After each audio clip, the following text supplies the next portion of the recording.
Mm-hmm.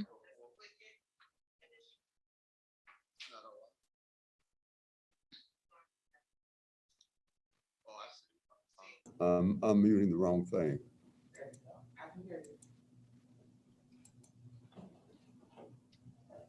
Does mine sound loud? Ooh.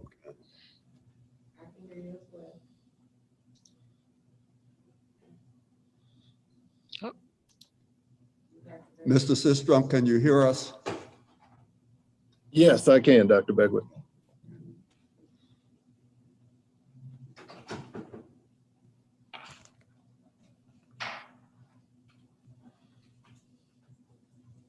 We're a few minutes late, but I'm calling the meeting to order. We do have a quorum this evening. May I have a motion for approval of the agenda?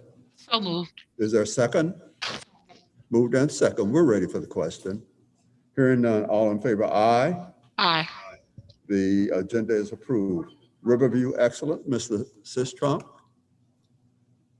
Thank you, Dr. Beckwith. Good afternoon, Special Administrative Board, Dr. Beckwith, Mrs. Morrill, Mrs. Oswald, Dr. Spurgeon, community, colleagues, and patrons. Today for Riverview Excellence, we want to honor 4 different individuals. One, Ms. Shannon Ebron from the Director of Child Nutrition, Ms. Pamela Fountain, the CTE and marketing instructor at Riverview Gardens High School, Ms. Stacy Miller, a math teacher at Central Middle School, and Dr. Jesselyn Larry, the Director of Technology.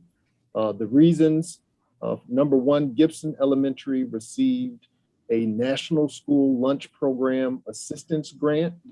Gibson was awarded $25,000 for the food service department to have a new walk-in combination cooler freezer installed at the site. Ms. Ebron applied for the grant award on behalf of the Child Nutrition Services Department. So kudos to her for that $25,000 grant that we received. Ms. Pamela Fountain of Riverview Gardens High School and Ms. Stacy Miller of Central Middle School have been selected by the Alpha Zeta chapter of Iota Phi Lambda Sorority, Inc. to receive the Apple for the Teacher Award. Ms. Fountain and Ms. Miller will be honored at an awards luncheon on Saturday, November 20th at the St. Louis Airport Marriott Hotel. So congratulations to both of them for that achievement. And then under the leadership of Dr. Jesselyn Larry, Riverview Gardens School District has secured an emergency connectivity fund grant in the amount of $1,685,385.60. And those funds will be used to purchase 1,400 hotspots and 3,995 Chromebooks. Again, those are sorely needed. So we just want to give a round of applause to all of those district employees for their excellent work. Are there any questions? No, but there's a commendation, a high commendation to those 4, Ms. Ebron, Ms. Fountain, Ms. Miller, and Dr. Larry. Great, and 1.6 million is just phenomenal. Let's move on to announcements. Ms. Morrill. I'm just asking again if principals will talk to parents. I'm asking once again if principals would talk to parents to serve on the SSD PEC. And if you could find someone in your district building that might be interested in serving, they can contact me and I can fill them in as to what's required. Their meetings right now are all virtual, so it's not like they would have to go all the way out to SSD building. So if you have someone that might be interested, please make contact with me. And then also, I'm just going to remind, just in case they did not, MSBA has several contests that are open to students in the high school. So I'm just going to remind our high school staff to check the MSBA website out. One is coming pretty soon. It may be too late for that one. But then they also have the student showcase, which Riverview Gardens, if you remember one year, they tied with a group. But because they did not have jackets at that time, the other group was selected. So we just want to be mindful that there are scholarship opportunities for our students with MSBA, and we just want to keep an eye on those types of things. Thank you. Ms. Oswald? No announcement. Okay. only one public service announcement. Every Wednesday from 1 to 7 p.m., the Lewis and Clark branch will be offering booster shots to those who are eligible at no cost to the person. You don't have to insurance. There's no advance sign up. Just be there from 1 to 7 on Wednesdays. And I believe on Thursdays at the Flow Valley branch, it will be the same thing. Patrons' comments. Do we have any patrons, Ms. Fields? No, sir. Then we'll move on to the superintendent's report. Dr. Spurgeon. Thank you, Dr. Beckwith. Two items. Number one, this Thursday, I'll be participating. Thank you, Dr. Beckwith. Two items. On Thursday, I'll be participating in a discussion with Tyrone Bledsoe regarding Student African American Brotherhood, or SAAB, at Glen Echo Country Club. Looking forward to that conversation and discussion. And the second item is on Monday, I'll be meeting with Normandy board member William Humphreys and Superintendent Marcus Robinson to discuss similar challenges that we face as districts and collaborate on some solutions. So just want to make the SAB aware of those two items. Very good. We're now down to our discussion item, surplus textbooks. Ms. Ross. Good evening, Special Administrative Board, Dr. Spurgeon, colleagues, and the school community. Tonight, I am bringing to you for discussion outdated and textbooks that have been around are no longer in use because of the ELA textbook adoption. These textbooks will be entered with book brokerage services for buyback.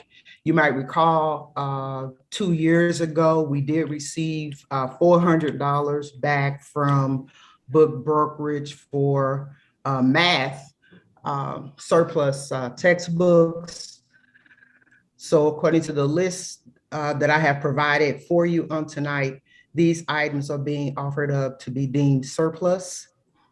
We recognize that our schools have very little space for storage, so we would like to remove those textbooks so that they can use their storage areas for other things. And then we are also looking for our administrators to set up a schedule with book brokerage services, which is to come upon approval of the deemed surplus textbooks. Are there any questions? Ms. Morrill. No questions. Ms. Oswald.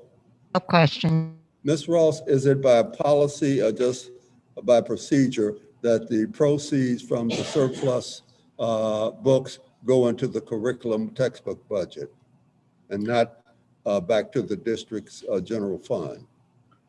I have to check the policy on that. As I recall, though, it was for the GOB, and we requested it to be put back into the textbook fund. And I think that's a better procedure. I don't believe that is in policy. Okay. Right. No other questions. You have the next item, I believe, renewal document-based questions. I do. So we're asking for tonight for discussion to renew our agreement with document-based questions, which is a authentic assessment instructional materials, which includes DBQs and mini-Qs, which are structured to allow our students at all levels to practice answering engaging historical questions. We have also embedded some of the DBQ resources into our social studies curriculum. The cost to the district is $1,350 to come out of the title fund. Are there any questions? Ms. Oswald? Questions. Ms. Morrill? No questions. I have no questions. Thank you, Ms. Ross. Our next item is after-school tutoring. Dr. Nichols. Good evening, Special Administrative Board, Dr. Spurgeon and colleagues. This evening, I would like to request discussion of the after-school tutoring program. Scholars will receive additional support from teachers via in-person tutoring and/or virtual tutoring sessions in the areas of math and literacy. The cost to implement the after-school tutoring program will not exceed the amount of $77,200. Are there any questions? Ms. Morrill, No questions. Ms. Oswald, Will we be able to get an update on how these programs are working for our students? Yes, Ms. Oswald, every year we provide an evaluation report regarding the summer school program, and that will be forthcoming in upcoming board meetings. Can we do that with the quarters, or at least at semester? We do that once a year. Looking for it at least twice a year. That's noted. Thank you. Dr. Nichols, this was written up very well as to how many students you had to have to continue as a tutor. My concern still goes back to who monitors this program to ensure there are 10 students on the caseload. And I know you've said before, the principal does that, but this is after school. In my judgment, then the principal has to stay for that extra hour. Am I correct? The tutoring program is usually implemented within the principal's work hours, contractual work hours. Tutoring begins at 3:20 and it ends an hour after, I believe around 4:20. I hear that. What I'm suggesting is that one of your coordinators from time to time visit some of these schools to see what is actually going on. I found out with after school programs in my previous experience, what was always sent in on paper was not always what was actualized when you went and eyeballed it. So I would strongly suggest that from time to time, there be monitors on this that can go into the after school tutoring programs to see what is actually happening. Yes, we did have a schedule in the past. We will implement that schedule again this upcoming year, Dr. Becker. Well, thank you, Dr. Nichols. No further questions. The 2021-2022 tax rate, Dr. Singleton. Good evening, Special Administrative Board, Dr. Beckwith, Ms. Oswald, Ms. Morrill, Dr. Spurgeon, colleagues, and community. Tonight, I will just give a very brief update on the 21-22 tax rate hearing. There was a Special Administrative Board meeting this past Thursday in which we held in regards to the tax hearing. This is an annual requirement that all public school districts in the state of Missouri approve a tax rate each year.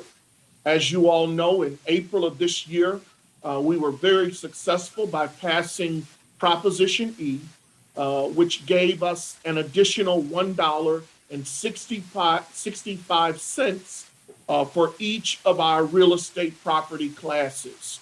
So the rates from 2020 to 2021 increased by $1.65 for each of the rate classes.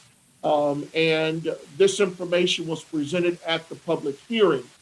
In essence, what we will have are the rates for the residential property at $5.79 or 5.7955. For agricultural, 5.8609. For commercial, 6.0000. And for personal property, 5.7677. There's also a blended rate in which we have to approve for DESI reporting purposes, and that blended rate is $5 or 5.8166.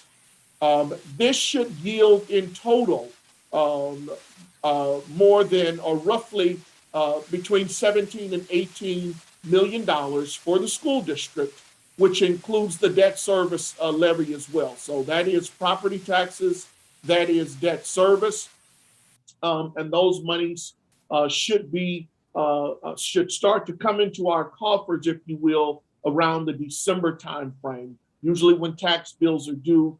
So we start seeing these monies in the December, in January, February, that winter timeframe. And so we're very hopeful. We have been very successful with high payment rates, if you will. Our collection rates in the district have been very high. And so we're looking forward to doing and making on those promises that our constituents believed in us to do as a result of Proposition E. So that is the information regarding Proposition E. And again, we will adopt those rates that I mentioned. And so those monies will come into our district later in the fall. Are there any questions for me at this time? Ms. Oswald? Okay. Ms. Morrill? No questions. I have no questions based on the detailed presentation that you gave on the tax rate last week. At the library board meeting on yesterday, one of the board members asked, what happens if we don't approve this tax rate? What would be your response, Dr. Singleton? Well, Dr. Beckwith, knowing that this is a legal requirement, if we don't comply with the legal requirement, then there's a very good chance that we will not collect these tax proceeds for our school district. Everyone has to have a rate on file, and that's a legal requirement. So I believe if we do not adopt this tax rate, then we're not in any kind of shape to collect those revenues, those tax revenues starting in the fall. And that was exactly the answer that was given on yesterday. No tax rate, no money. Yes, sir. Okay. No other questions. Thank you. We're now down to our consent agenda. May I have a motion to approve the consent agenda? So moved. Is there a second? Second. Moved and second. We're ready for the question. Hearing none, all in favor, aye. Aye. Aye. Those opposed, nay. Motion passes. We have two action items.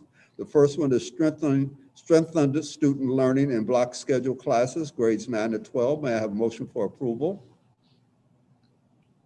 You go ahead. No, you go ahead. So moved. Is there a second? Second. Moved and second. We're ready for the question. Hearing none, all in favor, aye. Aye. Aye. Motion passes. And our last item, the 2021-2022 tax rate. May I have a motion for approval? I'd like to make the motion to approve the Riverview Garden School District property tax rate for 2021 as follows. Residential, 5.7955. Agricultural, 5.8609. Commercial, 6.0000. Personal property, 5.7677. Debt service, 1.7756, and the blended rate 5.8166. Well said. Is there a second? Second. Moved and second. We're ready for the question. Hearing none, all in favor, aye. Aye. Aye. Those opposed, nay. The tax rate passes. There being no further business, may I have a motion for adjournment? So moved. Ready for the question. Hearing none, all in favor, aye. Aye. Aye. Those opposed, nay. We are adjourned. Sure. Have a pleasant evening.